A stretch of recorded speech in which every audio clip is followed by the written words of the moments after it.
These are the most unbelievable moments you'll ever see. Oh my goodness! He's drilled him! This is a horrible way to lose a race. But we got to start with this race, because this race start was something else. He's motoring into second place, and he hits Robert Barrichello! Oh my goodness! And one of the bases on fire, that's Jenson Button. 10 drivers retired due to this. 10.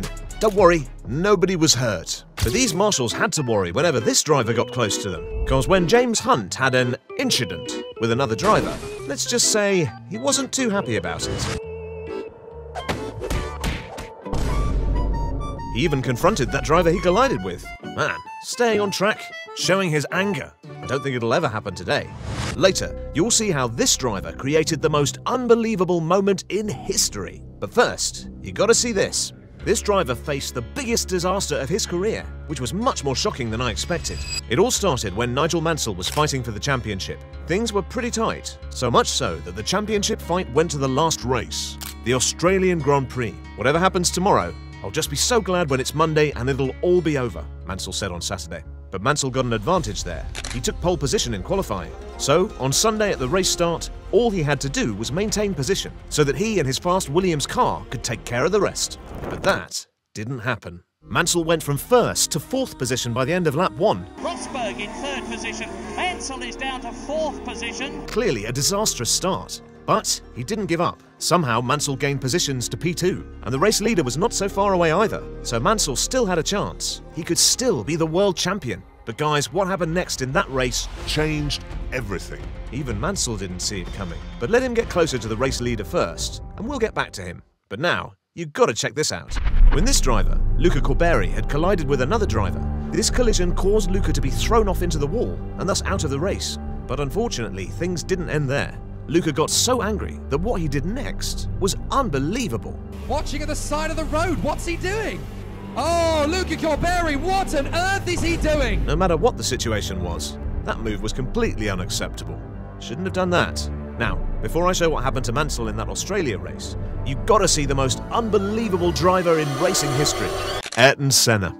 I say again, Senna is a supreme tactician. This is one of the best who has ever done it in F1. Ayrton Senna has been unbelievable his entire career. He literally amazed everyone when he got his first win. Senna won that race by driving his team's Lotus so beautifully in the rain. The conditions got so bad that the race literally had to be stopped, as almost everybody crashed out. But Senna was one of the few who was still going strong and leading the race. But what's even more interesting was that this driver got the most unbelievable race win. Senna finished ahead of the second place Michele Alboreto by over a minute. If you're not much into racing, trust me, that was a big deal. But guys, that was still nothing, because what was even more unbelievable was what Ayrton Senna did in the Spanish Grand Prix. Senna was leading, obviously, in his Lotus, but unfortunately by the final lap, his tyres were pretty much worn out. Now the problem was that Nigel Mansell with his freshly shod tyres was bearing down on him. It was now the last lap, so Mansell gave everything. He got so close, it looked like he would definitely overtake and take the win. But guys, that didn't happen. Because what did happen at the end of that lap was simply unbelievable. But let them get close to the end of the race first. In the meantime, now I want to show you something that is very special and related to both Team Lotus and Ayrton Senna. This is the REC 98T/4, the perfect watch for every racing fan. The 98T/4 features original parts of Ayrton Senna's 1986 Lotus 98T. That's right, they're from the exact same car you're seeing right now. REC watches are pros in this industry. The company specializes in creating timepieces that are infused with automotive history. This project is made in collaboration with Team Lotus, which obviously have been a huge part of Formula One for many years. This beautiful timepiece is also based on the very last iconic black and gold John Player Special liveried car, which basically means this watch will always remain as a classic, just like the Lotus F1 team. There will be only 989 of these made, each individually numbered. So click the link in the description below so that you can even get a special 20% off on this beautiful timepiece. Now back to the video. Since Mansell was on fresher tyres, Senna was having limited options to defend, but somehow he still did it. Senna kept Mansell behind, but at the end it was so close that when they both crossed the checkered flag, Senna held on to the lead by just 14 thousandths of a second. 14 thousandths. This created one of the closest finishes in F1 history. But now let's go back to that Australia race and see what happened to Mansell. When Mansell went up from P4 to P2, his fight for the World Championship was still alive. But then, all of a sudden, disaster. Be prepared to move over. And look at that! And it's Nigel Mansell. Mansell is out of the race. In just a second, all of his hard work gone. Man, racing is brutal. But look, now that we've reached the top 3 unbelievable moments of this video, things are gonna go to a whole new level. Like these two drivers, who created an unbelievable moment. When Nick Wall got run off by the second place Nate Gregg, Nick didn't take this lightly. Instead, he decided to make the stupidest move ever. Comes again, he's gonna come back around. To the infield, here we go! He's drilled him! He literally turned around and drove backwards, and then intentionally collided with Nate. Like I said, complete stupidity. But look, now that it's all done, things should calm down by now. So, what did Nick do next? Here we go, this is gonna be big! He crashes Nate Gregg! This is chaos here, and the flagman punches the 15's car! Now, even though nobody was hurt, thank God the flagman was still there to stop this mess. But nothing could have stopped the disaster that happened to this driver. Mika Hakkinen is famously known as one of the most underrated drivers in F1 history. But sometimes, this driver made big mistakes in his life. He crashed and retired in Imola. Hakkinen is David Coulthard is second, 13 seconds.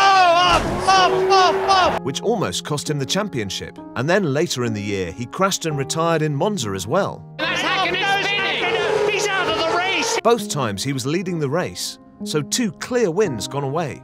Maybe Italy's not his favourite place. Maybe. And even though what happened there was heartbreaking, and his fault, it doesn't even come close to what happened to him in Spain. And let me tell you, what happened in Spain wasn't his fault. Hakkinen was once again fighting for the win. And just like always, it was with none other than Michael Schumacher. Schumacher was leading, but Hakkinen was still close behind him. Also, Hakkinen needed this win. He hadn't won a race since last year.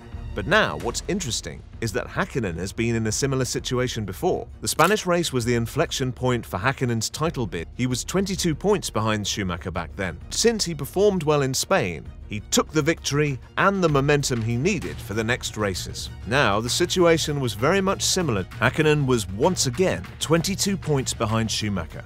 So he needed to count on his Spanish revival once more. And then, finally, he got the chance to do so. He lined up alongside Schumacher, drove a flawless race, and when Schumacher started to have problems, Hakkinen pushed hard and jumped into the lead. So finally, after about a year, he was leading a race. He even gained a 40-second advantage over the second-place Schumacher. Finally, it looked like it was Hakkinen's day. So when the last lap came, everybody was eagerly waiting. Hakkinen was finally going to get his win. But then, literally, on that last lap, disaster. The last lap of the 2001 Spanish Grand Prix. Down, he's slowing down, Murray. There's a pure mechanical problem for Hakkinen then. Michael Schumacher has just got to get there. He goes. Michael Schumacher wins in Spain. I thought, wow, I'm going to win for the 4th time in Barcelona. If that happens, it's incredible. I have to say I feel very sorry for Mika, Schumacher said. But now, out of all the things shown earlier, here's the most unbelievable moment of this video. Robert Kubica has been an unbelievable driver, but even though he's one of the best, still he never got the chance to fight for a race win. Instead, this driver had a roller coaster of a life, which especially includes the dreadful day in Canada. Because when he was racing in Canada 2007, disaster happened.